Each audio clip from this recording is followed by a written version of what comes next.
DTI a DSTI, hovorí ti to niečo? O čo v podstate ide? Sú to ako keby že dve také schémy alebo dva moduly, s ktorými sa schváľujú dneska klienti na hypotekárnych úveroch.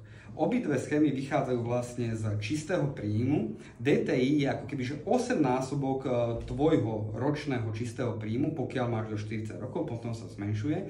A na základe toho ti vychádza výška splátky, ktorú môžeš splátiť, ktorú vlastne banka akceptuje preto, aby ti dala úver.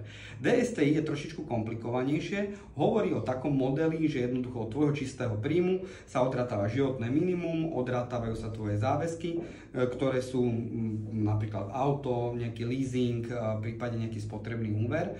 Následne sa odrátava 40% a z tohoto celého balíka vychádza potom disponibilná splátka, ktorú ty môžeš splácať a vlastne zobrať si hypotéku.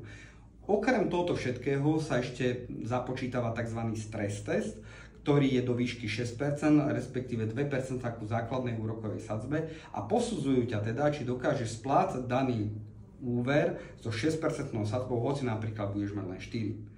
Tieto ukazovatele sú no-go kritérium pre strašne veľa žiadateľov dneska, preto treba mať veľmi dobrého finančného poradcu, ktorý spolupracuje s realitným maklérom a dokážu tie veci nastaviť tak, aby jednoducho tá kúpa tej nehnuteľnosti a čerpanie toho hypotekárneho úveru sa dali jednoducho zrealizovať.